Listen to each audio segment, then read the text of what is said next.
Hello and welcome back to the Brew Bowl. I thought I would try something a bit different this season, and rather than just giving a very quick summary of the NPC games in the weekly wrap-up, I would actually do some short videos to actually go through what happened in the NPC games. These are usually either run between me and my son, or me and a friend, or just worked out on the computer with what the result might be, but they are played through as full games, so that the players do get stats as well. You can actually see them being played in tour play, and we will start by going through today the Fanatics and Butchers game in round 2 of the Brew Bowl, so let me cut across to the game's overview. So at the start of the game, the Fanatics won the toss and decided to receive the ball. The ball actually landed midfield close to the Butchers front line as well. So the Fanatics went forward. First off, the bomber threw a bomb at the line of the Marauders. Sorry, the Butchers. It was a good throw. However, it didn't manage to knock down any of the players that it hit. So they moved forward. One of the Goblins, Toskreds, managed to pick up the ball and take it back between the two trolls, and one of the other Goblins moved forward in front just to sort of provide some screening. Going on to the Butcher's first turn, the Cleaver blitzed Trark, which is the Goblin up front, managed to knock him out. The other Butchers all just moved up to form a line, blocking the Fanatics during their first turn.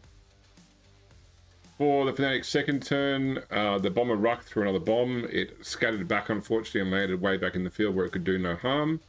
One of the Trolls, Nogrit Fungus Fist, blocked Kajal away on the sideline, but didn't follow up.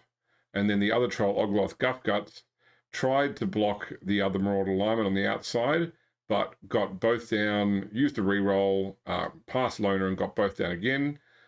So it ended the turn, although he did manage to stun Hivold in the process. Moving on to the Butcher's second turn, the Cleaver then hit the ball carrier, knocking him back and KOing him. The ball ended up free on the sideline. Skraevold Butchers, one of the Bloodseekers, managed to push the troll back along the sideline. This turn I forgot Frenzy, so when I did blocks for all the Butchers, I only did a single block, but there should have been a second block there on the troll, still with 2 dice, thanks to the assists from the Bloodspawn and the Marauder Lineman. Thorhall Ironcast, the other Bloodseeker, managed to foul the troll without getting knocked off and stunned him. And then Hrak, the Khorne Gore, blitzed away one of the Goblins, then moved over to mark the ball, although it wasn't safe to pick it up. In the Fanatics turn 3, the Bomber once again threw another bomb, choosing a space that still might have affected one of his trolls, although that troll was already on the ground. It was successful, actually. The bomb hit the spot it wanted to. It badly hurt one of the Bloodseekers, Skraevold Butchers, knocking him out of the game. It also knocked down the Cleaver, they didn't injure it. And didn't knock down the other Bloodseeker or do any harm to the troll. Grizz, one of the Goblins, managed to push back Leaf, which allowed Carr, the other Goblin, to go and mark Hrak and prevent him from dodging away to get the ball. In the Butcher's turn 3, Kajal and Leaf moved up just to mark some Goblins. Hrak did attempt to dodge away to get the ball, however he failed his dodge roll, fell over, pushed the ball out of bounds. It got thrown a couple of times by the crowd, ended up on the far side of the field near the Fanatics' end zone. The Fanatics turn 4, Ruck threw another bomb to the same spot. All it did this time was knock down the Cleaver. No one else was affected by it. We then moved Carr into lockdown Hrak, and Grizz managed to dodge back to go and get the ball, but he fumbled picking it up, ending the Fanatics' turn. In the Butcher's turn 4, the Cleaver managed to push the troll Nogrit Fungus Fist into the crowd. He was KO'd from that, moving to the KO bin. Hivold went to mark the ball. Leaf tried to pick it up as well, but that was marked by the Goblin, and he fumbled it in the process. For the Fanatics turn 5, the Bomber threw another bomb, trying to hit the 2 Marauder linemen. It scattered back there, only hit one of them, but didn't knock him down. Grizz attempted to dodge past past Leaf to get the ball. However, he failed the dodge. He went down, knocking the ball out of bounds, and the crowd once again threw it in, crossing the field to the far side. For the Butchers, turn 5, Havold and Leaf on the far side of the field fouled Grizz, but didn't manage to break his armor, nor were they sent off. The Cleaver did hit Carr, the Goblin, and managed to badly hurt him. Harak, the Khorne then had a clear run to pick up the ball. He had to sprint twice, but he made it in to score a touchdown for the Butchers, giving them a 1-0 lead. For the reset, the Fanatics only had a single turn, so they had to bring on their Looney because they needed to have as many players as possible on the field. They still had 2 players KO'd, 1 player badly hurt, and of course the bomber was sent off. So then the Marauders actually got a blitz, got to have 2 players blitz. The Khorne came up and blitzed one of the which Goblin was? I can't remember which Goblin was, but anyway, he attempted the blitz, but got them both down, which effectively ended the blitz. And then for the Fanatics' turn, they simply tried to have the Looney go over and hack at one of the Marauders with his chainsaw, but he failed to go for it and fell over. Didn't hurt himself, but that did end the half for the Fanatics. Then the Butchers had their final turn of the first half, turn 6. The Cleaver blitzed Kratro and knocked him back, stunning him. Kajal fouled the Looney with help from the Bloodseeker and Evolved, but only managed to stun him, and that was the first half done. Okay, after the reset for the second half, the Butchers were setting up to receive with the Goblins kicking. Snoz was sent off, was not able to keep him on the field. That was both secret weapons gone for the Fanatics. The Butchers managed to roll a quick snap, so the Cleaver moved forward 1 to give him be easier blitz, and Leaf moved under the ball but failed to catch it, knocking it back behind him at the start of the half. Butchers turn 7, they pretty much grabbed the ball, so Leaf grabbed the ball, managed to get a completion off to Harak, the Khorne, and then the whole team just caged up around the Khorne. For the Fanatics turn 7, Nogric Fungus Fist blitzed Havold and badly hurt him.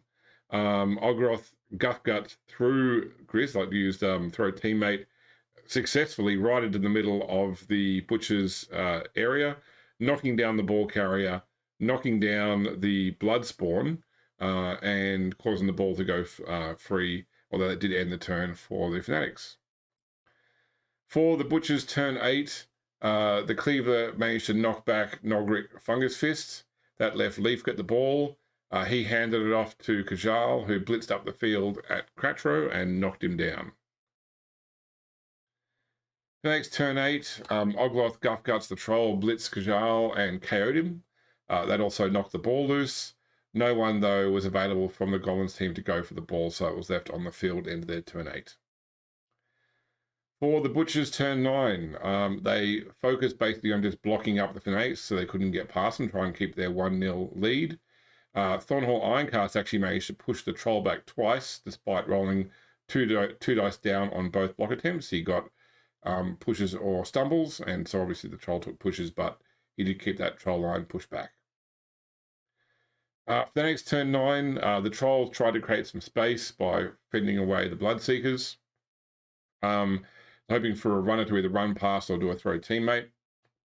Tosgrez got the ball and tried to hand it off to Kratro, but Kratro fumbled the ball, and that ended the Fanatics turn. For the Butchers turn 10, Harak moved in to hold up Kratro. Leaf then blitzed Grizz off the field, although he was only stunned, so he went to the reserves box, and then moved up to hold up Tosgrez. And that was it for their turn, just making sure that no one can go for the ball easily. Fanatics turn 10, Kratro dodged away to get the ball, but once again fumbled picking it up, and that ended the turn basically straight away. Likewise for the Butchers in turn 11, Leaf attempted to block away Tosgrez with 2 dice to free up Harak so he could blitz Kratro. However, on the second block of the blitz, he rolled double skull and went down, ending the Butchers' turn. The Fanatics in turn 11, Kratro got the ball, ran it over to Nogric Fungus Fist, who then threw him successfully to a space that was only a single full turn of movement away from the end line. Tosgrez fouled Leaf and stunned him. Originally, Tosgrez was caught for fouling, but the Butchers coach managed to convince the ref to look the other way, and the trolls just kept the line held up. So the only player that was left to try and stop the running goblin was the Bloodspawn. For the Butcher's turn 12, the Bloodspawn managed to successfully blitz Cratro. They didn't knock him down. He did knock him back 2 spaces, meaning that in order for him to score in the Fanatics' final turn, they needed to get 2 go-for-its and also to get past the Cleaver. Ogloth Guffguts, the troll, knocked down and stunned Rack, which gave the other troll, Nolgrit Fungus Fist, the ability to blitz the Cleaver with 2 dice, thanks to the assist from the Goblin. That pushed the Cleaver away from Cratro. Cratro attempted to run in for a touchdown, but unfortunately he failed on his first GFI attempt, dropping just short of the line, and that ended the game with a 1-0 win to the Butchers. So that was it. That was the Fungus. So the Fungus Bay Fanatics versus the Skraevold Butchers. Hopefully you like this format. Let me know in chat what you think. I will then do more of the NPC games in this format if it seems successful. And I will see you next time you watch another Brew Bowl game. Take care.